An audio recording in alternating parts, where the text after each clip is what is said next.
歡迎大家嚟到今日嘅 Fit 一世。咁今日咧就係由我去同大家分享啦。我叫 Joyce，係一個運動教練，都係一個健康營養嘅顧問，一個 health coach 啦。咁今日咧同大家分享嘅就係關於腰痛啊，可能係因為腰方肌引起喎。喂，腰方肌係乜嘢嚟嘅咧？我轉頭再講。咁但係咧講腰痛咧，係咪好多朋友咧都可能偶爾會發生喺自己身上，或者咧已經有一啲長期嘅困擾？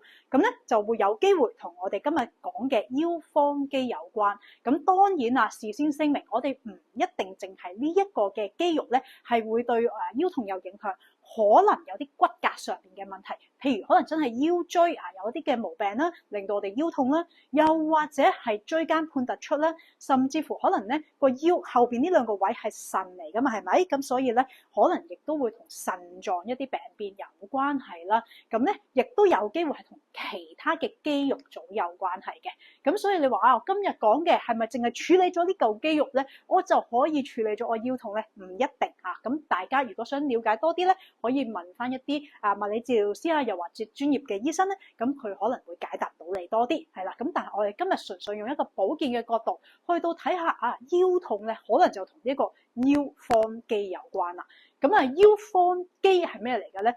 腰方形嘅肌肉，咁佢其實呢一塊咧兩塊，一邊就喺我哋應該咁講，喺我哋嘅脊椎左右兩邊，咁咧左右兩邊亦都佢係黐住我哋腰椎嘅其中一邊，咁另外一邊係咩咧？黐住我哋第12條嘅肋骨然之後咧下邊就係黐住我哋嘅盤骨咁所以咧係非常重要嘅一塊肌肉。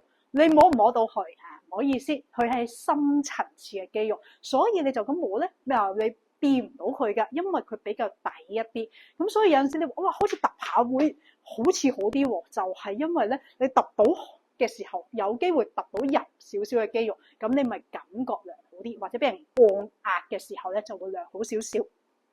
咁當然，我點知我呢塊肌肉我嚟做乜嘢嘅？應該咁講。好啦，呢塊肌肉我嚟做咩嘢咧？譬如因為喺腰後邊呢度嘛，係非常之非常之緊要，佢穩固我哋成個嘅骨盤同埋個腰椎因為佢咪黐住我哋嘅腰椎，亦都黐住我哋嘅骨盤啊。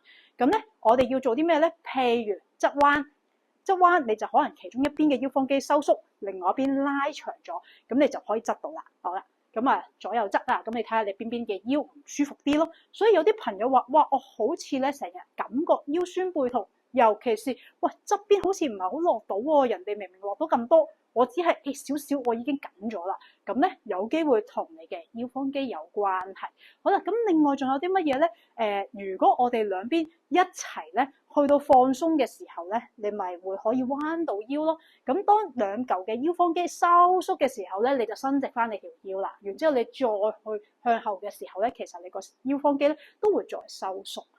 咁呢度就關鍵就係咩咧？如果有啲朋友係需要搬嘢嘅，搬一啲嘅重物嘅物件啦，搬運啦，或者咁你可能咁樣彎腰拎佢上嚟嘅時候，如果個姿勢做得唔好，你呢個腰方肌咧就會比較食力咗啲啦，咁就會勞累到佢咯喎。咁而另外咧就係當我哋嗰個嘅坐企啦，或者坐得冇咁好，斜咗寒背少少，係咪呢度都會有少少叫彎咗條腰彎咗？咁你即係話，亦都咧令到呢一個嘅腰方肌咧有一啲嘅喐動，佢先至會做到。咁可能放鬆得滯或者緊得滯。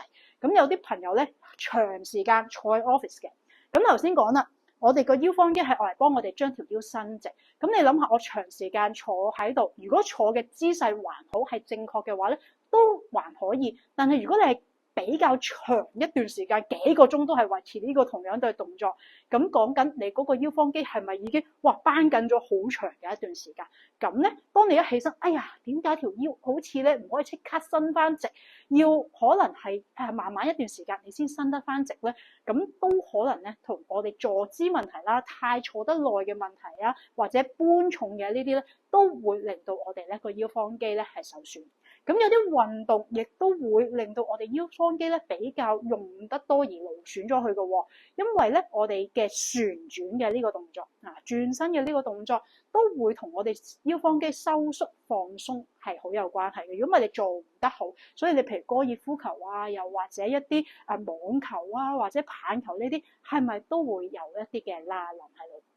咁當然啦，你要做嗰啲嘅拉伸嘅動作，佢唔係淨係喐呢一嚿肌肉嘅，佢仲有其他肌肉。咁下一次咧，再同大家講其他嘅肌肉組點樣放鬆同埋咧去到伸展佢啦，或者鍛鍊佢啦。咁咧頭先講嘅種種唔知大家有冇經歷過？就係頭先講咩啊？就彎得唔好，或者咧踎唔到低，或者係咧條腰咧踎完上翻嚟，或者拎完重嘢上翻嚟，硬係覺得冤冤地、酸酸地，周身唔聚財呢一啲咧。可能就同腰方肌有關啦。好啦，咁我哋點樣做咧？咁我哋首先咧，因為腰方肌深層啲嘅肌肉，你就咁揼佢揼唔到，所以我哋可以係做咩咧？你有一啲嘅啲按摩球啦，你可以買一隻好平平地，係咪？咁你買咗呢個波，可以嚟做乜嘢咧？擺喺你唔舒服嘅地方，你就揾埲牆去到擺喺後邊嗱。記得呢啲波咧係唔可以壓落去你啲骨頭度嘅，所以你喺腰椎隔離左右，因為其實塊肌肉都唔係即係佢黐住嗰個骨頭啦，但係你唔係壓骨頭噶嘛。好啦，咁所以咧千祈唔好擺喺脊椎，咁你就可以壓住佢。可能咧你咪預佢幾耐啊？15至20秒左右咯，你就換另外一個點係啦。咁你中意咧可以上下碌下佢，即係喐下咧，咁就令到個波有少少活動，咁你就揾下究竟邊度你係最唔舒服嘅，咁你就可以按下佢多啲啦。咁因為點解咧要做咗呢步先咧？而係你如果你就咁叫你彎腰伸展下去啦，其實你唔容易做到啊，因為你都已經緊得滯啦，即係你夾硬拉咧都拉唔到。但係用呢啲按摩球有個好處就係佢幫你叫做揼鬆少少先，你鬆到少少，好似吹波膠，即係以前細個咧話食嗰啲香口膠裏邊有啲吹波膠嘅，你嚼即係嗰啲叫咩？嚼鬆咗佢，你先吹到波噶嘛。你唔係一下子你就吹到噶嘛，即係等於你一下子拉唔到噶即係等吹唔到個波。但係一開始你將佢咬下先個吹波膠，即係等於個按摩球去按摩下先，咁你就有機會可以拉伸到嚿肌肉啦。咁所以呢個係第一啦。咁你可以用埲牆，你可以瞓喺度，將個波，你可以動起隻腳先啦，跟住咪瞓喺度，將佢擺喺其中一邊。碌下，咁你咪揾下邊一度咧，你最唔舒服嘅一個地方，咁咧都可以咧去到幫大家舒緩下。我補充翻少少，頭先唔記得咗講，如果有啲朋友咧係坐喺度咧長時間先呢個係正確嘅姿勢，你挺胸收腹坐喺度啦。咁但係有啲放屁啦，甚至乎有啲翹腳咧嘅時候咧，我哋都會令到我哋嘅腰方肌咧係唔平衡嗰個肌肉做，即係你諗下。一邊高咗，咁係咪嗰個肌肉咧一邊係放鬆啲，一邊緊啲？又或者有啲人咧單邊拎重嘢，或者單孭袋呢一啲咧都會令到肌肉唔平衡，咁而導致我哋腰方肌咧受損嘅。咁所以最好啲嘢，所以亦都係平衡翻佢。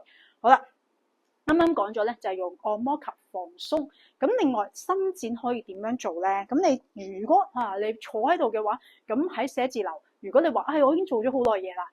我就唔建議你突然之間做我以下嘅伸展動作嘅。你最好係咩咧？起身行去廁所先，去完廁所再翻嚟鬆咗一鬆啦，你先做。原因係咧，你一下子做一啲好劇烈嘅動作嘅時候咧，你有機會個肌肉已經過分繃緊，你一整佢咧，佢就有機會受傷嘅。咁所以我鬆一鬆完之後翻去坐位，我哋先做以下嘅動作咧就會好啲。咁隻腳擘大少少咯，一隻手可能呢隻手啦，咁我就擺喺我嘅最好即係有啲人就話擺喺條頸後邊，但係我驚大家拉你自己條頸，所以你當你擺喺你個肩胛骨嘅位置，跟住另外一隻手咧就係落地拉下佢，掂下地，掂下地。咁咧你呢個動作咧，你就已經可能 feel 到咧。我如果呢個動作做嘅時候，我就係拉緊我對腰咯。好啦，咁咪調翻轉，又再拉下地。咁呢個動作你就會開始 feel 到咧，我有啲鬆弛到我嗰個腰嘅部分。當然最好咩？你兩個 pad 都係貼住一張凳嘅，你唔好一落做嘅時候，個 pad 趌起咗喎，咁可能真係好緊啦咁所以咧，我哋慢慢放鬆，循序漸進。咁當然有啲嘅，你可以企喺度做嘅，咪一邊隻手叉腰，咁然之後隻手舉起，側彎，跟住呼少少氣，我哋向前傾10至到15度，即係呢個位置，咁你都會覺得咧拉到你個腰方肌嘅。咁啊，另外一邊都係咯，有左有右啊，唔好淨係做單邊。好啦，咁咧你就可以咧去到做下，你咪3組，每個咧你做15至20秒咧，都比較有效咧，可以舒緩到你呢一個嘅腰部嘅肌肉。咁所以呢一個你話啊，我冇痛症喎，得閒做下咧都可以保養下。你冇理由過勞咧，你之後發現痛你先做噶嘛，係咪？咁但係痛點按摩球嗰個，你如果冇特別嘅嘢，你又未必需要做嘅。好啦，咁啊做咗呢2個，我仲有啲乜嘢可以保護下我嘅骨盤，令到成個骨盤都健康啲咧？咁我哋咧仲有一個咧肌肉鍛鍊嘅動作，就可以做下死蟲啊！死蟲係咩嚟嘅咧？咁啊呢個名有趣，因為好似咧條蟲咧死咗攤喺度反肚咁樣咧，然之後你隻手腳你就喐下喐下。咁呢個動作嗱，你做嘅時候將個骨盤將呢個腹部向下甩，令到個背脊有少少貼住我哋嗰個嘅瑜伽席，貼住地面。2隻腳舉起，呢度90度角，呢個位都係90度角。好啦，2隻手舉起，跟住就左手右腳，記得保持我哋咧腹肌收緊嘅，跟住就上翻嚟。OK， 保持呼吸正常。呢個係起始點，然之後先再落另外一邊，呼氣再收翻上嚟。我吸氣落去，呼氣再收翻上嚟。咁呢個動作咧，亦都可以咧幫大家鍛鍊下我哋咧個骨盤嘅健康。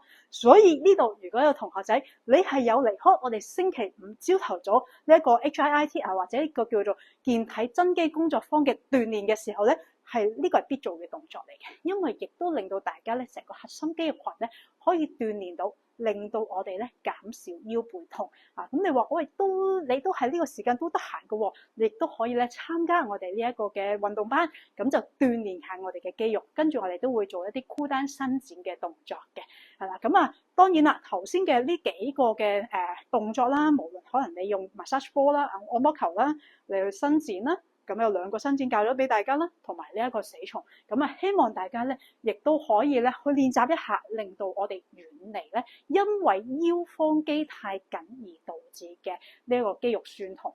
咁喺運動呢一方面就可以去到幫到手。咁但係記得飲食咧，我哋都要跟得上嘅。咁啊，因為飲食裏邊如果鈣質、鎂質、維他命 B 咧，都其實同我哋放鬆肌肉咧係非常之有關係，放鬆收緊都有關。譬如抽筋，其實係鈣質、鎂質唔夠，咁個肌肉嘅放鬆收縮得唔規律嘅時候，你就會抽筋啦。咁所以呢一啲咧營養上邊咧，其實對於我哋嘅肌肉係咪可以放鬆到，係咪收縮到咧，都係非常之有幫助。雙管齊下咧，大家嘅健康就會得到保障。咁你話我都唔係好清晰，我嘅營養上面講唔講得到，追唔追到喎？咁咧你就可以問下我哋傾下究竟咧對於你嗰個嘅問題有啲咩嘅建議，可以俾大家舒緩下咧呢一個嘅肩背痛嘅問題啦。唔係肩背痛，係腰背痛。咁下一次咧就再同大家分享其他。咁期待咧嚟緊，無論可能喺行山啦、名人面對面啦，或者我哋有個頭皮健康嘅唔同嘅分享講座咧，可以咧見到大家。咁今日去到呢度啦，拜拜。